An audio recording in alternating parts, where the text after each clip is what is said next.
Welcome to our first session on Plato's Republic, which will cover Book 1. First, let's address the major characters in this book and their goals. Socrates is the main character and wants to learn what justice is through discussion. Polemarchus is his friend, a fellow learner, who introduces the first concept of justice. And Thrasymachus is an intellectual adversary with a differing view of justice. With that out of the way, let's begin. The first paragraphs of the book cover an interaction between Socrates and Polemarchus, along with Polemarchus's friends. Socrates wishes to leave, but is forced to stay after being threatened with a fight. This also produces one of the standout lines so far. Do you really think you could persuade us if we refuse to listen? This line, I think, speaks quite convincingly on the people who will not listen to reasons, some of whom are encapsulated in this book. The group returns to Polemarchus's house, where Socrates briefly converses with Cephalus, the father of Polemarchus. Socrates asks whether old age is difficult to bear. Cephalus responds by saying that many of his friends that are of the same age complain of the loss of their life and freedom, and yet he is happy. This, he says, is due to his freedom from having to live his life the same way he did when he was young, citing Sophocles the poet as another example of this. It is at this point that we reach our first philosophical term. Negative freedom, defined as the absence of obstacles, barriers, or constraints. When Cephalus expresses his love of the freedom of old age, he is remarking upon the absence of barriers to his happiness. He is no longer forced to act as a young man is supposed to do, citing sex, alcohol, and feasting as things he no longer feels compelled to do. In this way, he agrees with the conception that his freedom is in fact separate from his desires, and he is happier without the choice. From this, Cephalus concludes that it is not old age that is a burden, but one's character. Socrates does not feel the need to address this in much detail, but he does ask whether it is not one's strength of character but riches that contribute most to happiness. Cephalus checks his privilege, and yet says that even the wealthy can be unhappy if they lack the correct temperament. Socrates then asks Cephalus what the greatest privilege he has received from being wealthy is, and the reply is that Cephalus in his old age wishes to leave the world feeling good about himself, for which reason he prizes wealth most highly for allowing him to pay his debts. So what I will from now on call the Cephalian concept of justice is that it is paying what you owe, truth above all else. Socrates analyzes this idea of justice briefly, using the example of a friend who has asked you to keep weapons for him. If he later asks you for those weapons back when he is not in his right mind, are you obliged to give them to him? Socrates thinks not. The whole congregation agrees with him upon this point, but Polemarchus comes to the defense of his father, proposing the concept I will refer to as Simonidian justice. Simonides, says Polemarchus, posits that justice is to pay what is owed, but specifically to do good to your friends as good is owed to them, and ill to your enemies as ill is owed them. So, with this amendment, Socrates' example is valid, as not providing your friend with weapons when he is not in his right mind is doing him good. Continuing with this Simonidian version of justice, Socrates applies it to other aspects of life, ensuring that their functions are indeed paying what is owed to whom it is owed to. With this in mind, he continues to the idea of justice, defining it similarly to the above as doing good to your friends and harm to your enemies. Now Socrates employs a very useful method in arguing.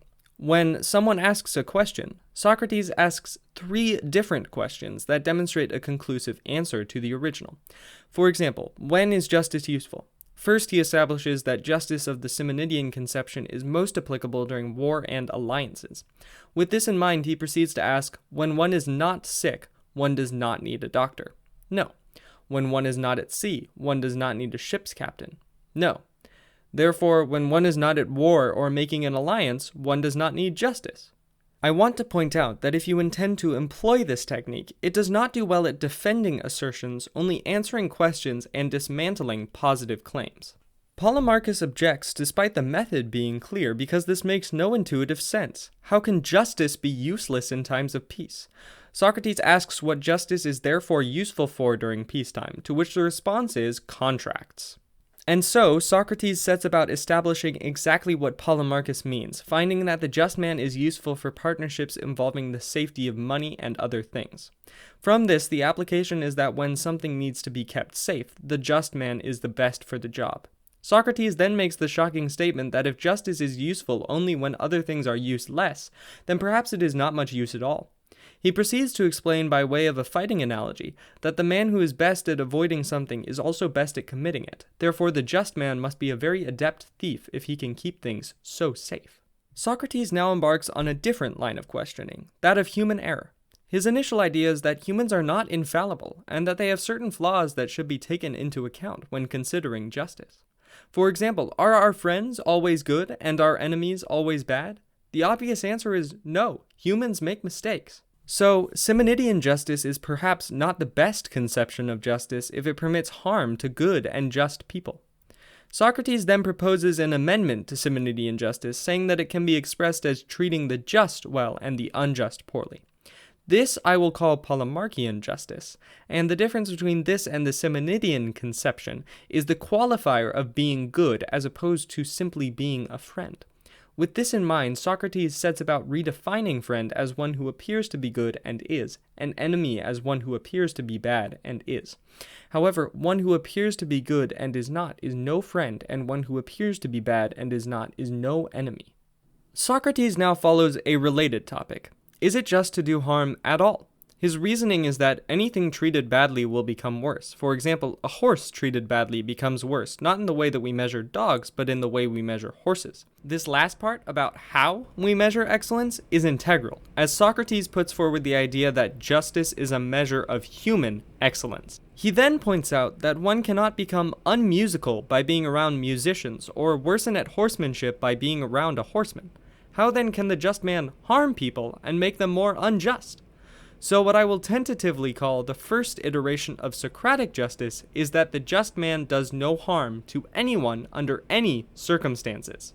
Thrasymachus now enters the intellectual fray, eager for an answer to this judicial question. He is dismayed by Socrates' method of taking apart others' arguments and not presenting his own. Although Thrasymachus does make an important point, Socrates does not himself know what justice is. He approaches it in the wrong way, with ad hominem attacks. Another important term, ad hominem, is a logical fallacy committed when one attacks the person rather than the argument. Thrasymachus, rather than attack the arguments presented, insults Socrates instead. Thrasymachus in the following paragraphs appears very belligerent, demanding that Socrates pay a penalty if Thrasymachus can present a new conception of justice. The crux of their conflict is that Socrates is trying, by a communal approach, to learn what justice is, while Thrasymachus wants an answer right away. So the concept that he proposes, heretofore known as Thrasymachian justice, is that justice is what is good for the stronger. His definition is based on the assumption that rulers in every city, regardless of ruling philosophy, make laws that benefit themselves. His position, therefore, is that the just thing in all cities is to follow the rules set out by and benefiting the stronger. Socrates attacks this position by first clarifying that it is just for subjects to follow the laws that their rulers have passed, then arguing once again from human error. If the rulers are sometimes prone to making mistakes, then to carry out these incorrect laws would be just if the citizens are to follow orders given to them by the stronger, but unjust if justice is to do what is best for the stronger. Socrates points out this conflict, but is assured by one of Thrasymachus' supporters that what is meant by Thrasymachian justice is in fact that justice is what the stronger thinks is best for him. Thrasymachus denies this, saying that in the action of making a mistake, one loses the skill they were practicing, and in that case are not practicing the skill at the time.